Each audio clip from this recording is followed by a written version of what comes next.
depending on how Richarlison and Werner finish the season, Lyle, we could maybe be having the conversation again in the summer about what forwards Spurs might be looking to bring in. And I'm going to throw a few names at you. If any of them stick, please feel free to talk. If you forget them, it happens. We got Morgan Gibbs-White at Nottingham Forest.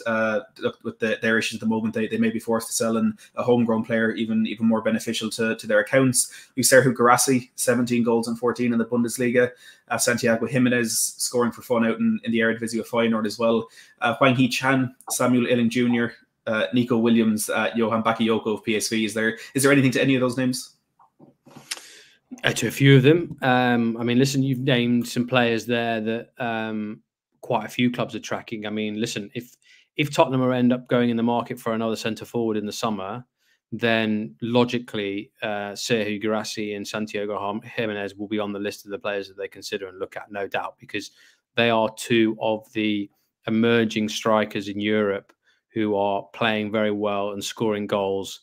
You know, if you talk to, as I do, coaches, scouts, sporting directors, technical directors at all clubs, you know, even managers, the managers that I talk to as well, they're mentioning Guirassy, they're mentioning Santiago Jimenez especially as well. So yeah, I mean, listen, it's only normal and logical that those players will be looked at, especially if they carry on the form that they do. Yeah, I mean, forward players that I'm aware of that they've liked and looked at, Bakayoko, yeah, I was talking about him in the summer, if you remember. Yep. At PSV as a right winger. Antonio Nusa, I've mentioned recently, is one I know they liked and they had a little look at in the summer. And I think they've had a little sort of, you know, look around at whether he could be done this window as well, but he can't be. Jonathan Rowe at Norwich is a winger that Spurs have been looking at and a lot of clubs have been looking at because he's been doing so well. England under 21 now, made his England under 21 debut in October, just broken through at Norwich, scoring goals there. You know, young player, still quite rough around the edges, but definitely talented. So yeah, you know, listen, there's loads of others around, but I think those are the kinds of players that they'll be looking at come the summer if they want to sign another forward, another winger, especially because yeah, I think, like, you know, we touched on it before with Werner. Obviously, if he doesn't do well, Spurs will be looking for more of a long-term solution in that position. You know, more of one that you could say is about the project that Ange is on for the long term, rather than, you know, Werner, which is a bit more of a sort of a short-term trial gamble, you know, slight risk. Let's see how this gets on. Yeah, I think they'll be looking at that. Jonathan Rowe is an interesting player for sure. Who else did you mention? Morgan Gibbs-White. I've not heard that. I've not heard that one. He's more of a 10, isn't he? He's more of a sort of Maddison position. And I think Maddison's got that position sewn up. Good player, though. Lau, I've got to ask you, just on that list that Matty mentioned, Hwang-hee-chan.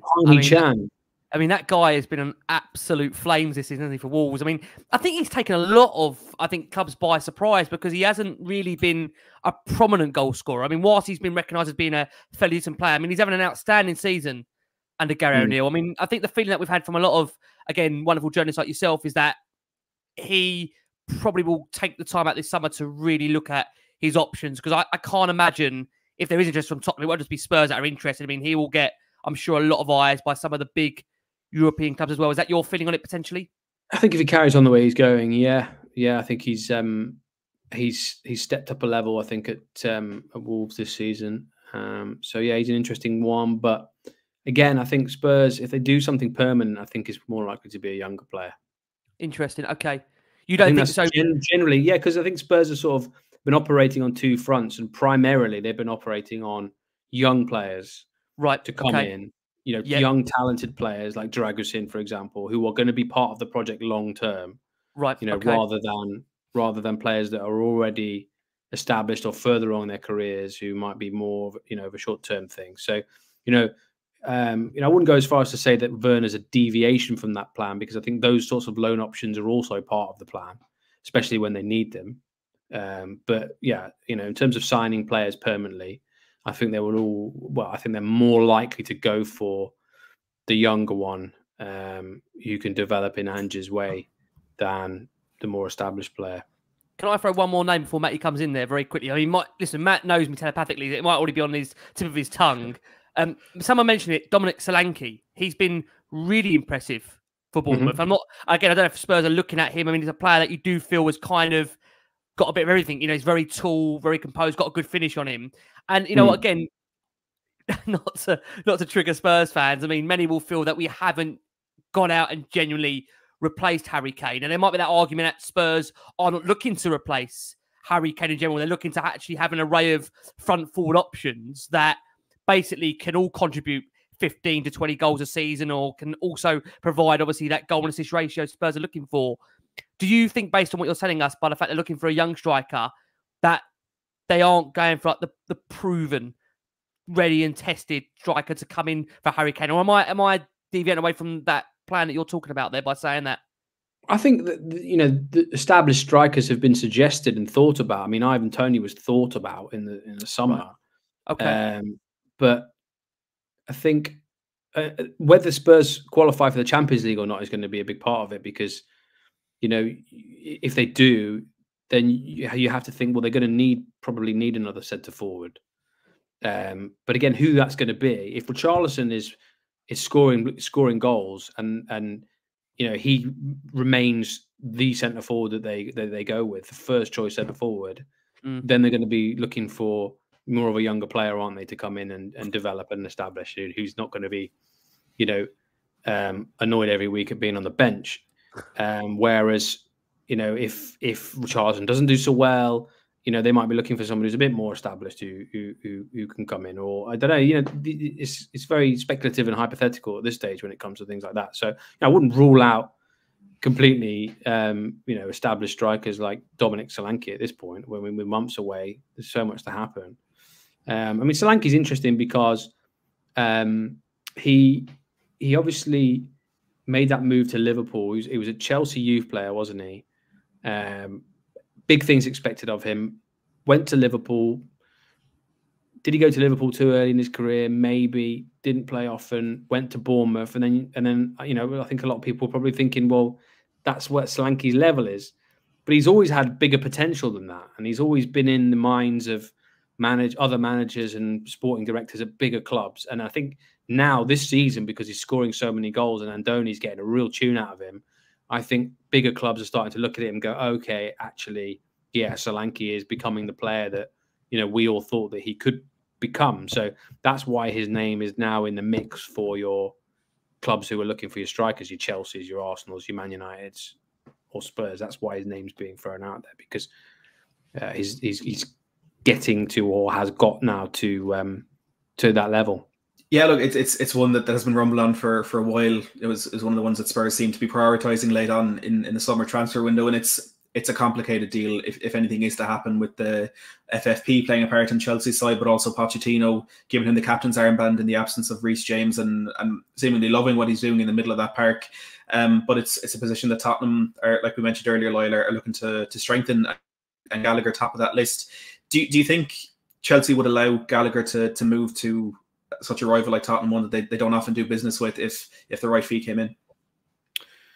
I don't think they'd like doing it if they did. Yeah, Gallagher's situation at Chelsea is really interesting, and it's really interesting on a number of fronts, because, I mean, obviously the first point is that he's happy and enjoying his football there because he's playing and he's been the captain, and Pochettino likes him and has been using him. So the playing element is not an issue. You know, his performances are not an issue. It's the contract situation, I think, that's the issue, is that he's got 18 months left on his deal at Chelsea. Chelsea give long contracts now. They give 7-8-year contracts to people. So I think if they're looking at, you know, Chelsea staff, sporting directors, Todd Bowley, Egbali, the board, they've got to be thinking, okay, we've got to give him a 6-7 year deal. We've got to build the team around him really in midfield if we're going to do that, and pay him accordingly. And Chelsea have also been trying to bring in quite a responsible and stringent, is probably not quite the word, but responsible is probably the right word, wage structure there, because it wasn't like that before. You know, one based more on incentives and keeping the players closer together, so you don't have that disparity between between players, because it can cause disruption.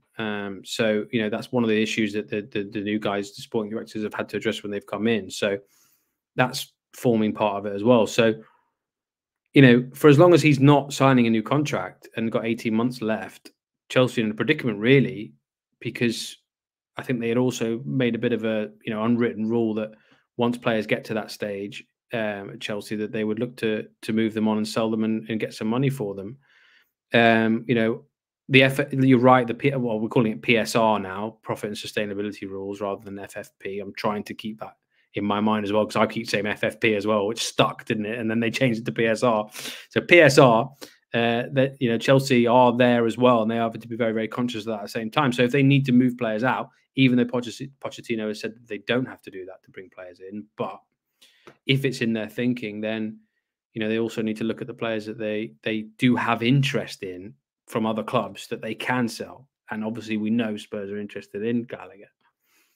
So yeah, listen, you know, I will caveat all that by saying I haven't heard anything new about Gallagher, and certainly about Gallagher and Spurs.